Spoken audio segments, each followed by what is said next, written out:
Avatar Meher బాబా key జై. నా పేరు మోహన్ దాస్ అండి, ధర్మవరం మాది. నేను బాబా పరిధిలోకి దాదాపు 2002-2003 సంవత్సరంలో మా బావమరిది అయినటువంటి ఆర్ ఆదిశేష్ ద్వారా వచ్చాను. వాళ్ళ ఇంటికి అప్పుడప్పుడు వెళ్తుండడం వల్ల అక్కడ బాబా గారి ఫోటో చూడడము, అందులో నేను ఆయన్ని ఫస్ట్ చూడిన తర్వాత ఇతను ఎవరు, సినిమా యాక్టర్ మన ఎస్వి రంగారావు గారి మాదిరి ఉన్నారా అని అనుకున్నాను.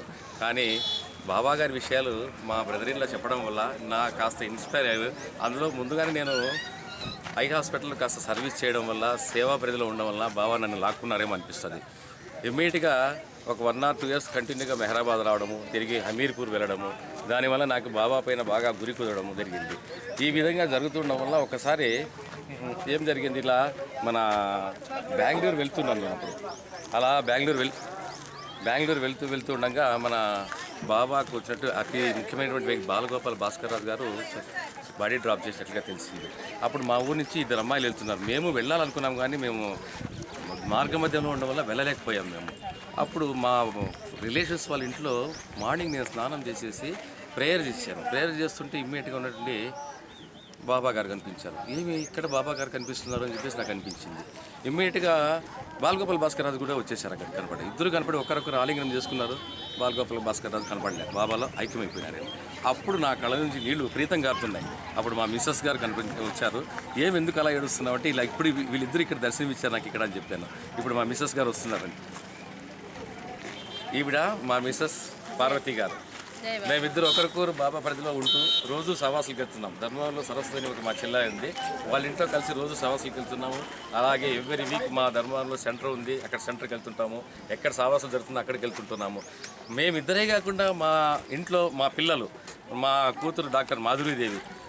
కమాన్ మాధురీదేవి గారు, వెల్కమ్. ఈమె మా కూతురు డాక్టర్ మాధురీదేవి, డెంటిస్ట్, ఎండిఎస్ చేస్తుంది. అయిపోయింది, ఎండిఎస్ అయిపోయింది. ఈమెకి రీసెంట్గా కూడా మ్యారేజ్ అయింది. మా అల్లుడు గారు వచ్చేసి mister K Veeranjaneyulu, B Tech BITS Pilani చేశారు, ఐఐఎంలో ఎంబీఏ చేశారు. ఇప్పుడు బెంగళూరులో ఇద్దరు జాబ్ చేస్తున్నారు. మా అబ్బాయి బీటెక్ చేసి ఇప్పుడు ఎంబీఏ చేయడానికి వెళ్తున్నారు. మేము మా నలుగురితో పాటు మా అల్లుడు గారు కూడా ఇప్పుడు బాబా పరిధిలో వచ్చినందుకు మాకు చాలా సంతోషంగా ఉంది.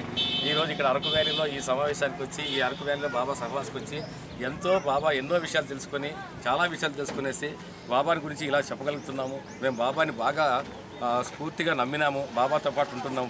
ప్రతిరోజు మార్నింగ్ ఉదయం లేవగానే బాబా నామంతో లేస్తాము. చివరి పడుకునే టైంలో కూడా బాబా నామం స్మరించి పడుకుంటున్నాము. అదే కాకుండా రోజు ఏ టైంలో అయినా సరే బాబా నామం గుర్తు వస్తుంటుంది. ఎన్నోసార్లు లెక్కలేనిసార్లు బాబా నామం పలుకుతుంటాము. ఈ విధంగా బాబా పరిధిలో ఉంటూ బాబాతో సహజీవనం చేస్తూ ఏ విషయం చేస్తూనే బాబాకి చెప్పి చేయడము ప్రతి ఒక్కటి. అలాగే మా అమ్మాయి మ్యారేజ్ అప్పుడు కూడా ఫస్ట్ బాబా గారికి ఇచ్చాను. ఫస్ట్ వెడ్డింగ్ కార్డు బాబా గారికి ఇచ్చి, బాబా గారు వీళ్ళు నా పిల్లలు కాదు, బాబా గారు వీళ్ళు నా పిల్లలు కాదు, వీళ్ళు మా పిల్లలు కాదు, మీ పిల్లలు, మీరే వారి మ్యారేజ్ వాళ్ళకి ఎలా చేస్తారో అలా చేయని చెప్పేసి బాబా గారికి మొత్తం వదిలిపెట్టేశాను. ఆ విధంగా ఆయన మా పిల్లల్ని ఆయన పిల్లలుగా భావించి ఆయన చేస్తున్నారు. ఈ విధంగా మేము బాబా పరిధిలో ఉంటూ బాబాతో సహజీవనం చేస్తున్నాం. అవతార్ మెహర్ బాబా కీ జై. ఈ విధంగా మాకు బాబా అవకాశం ఇచ్చినందుకు బాబా గారికి థ్యాంక్స్ చెప్పుకుంటూ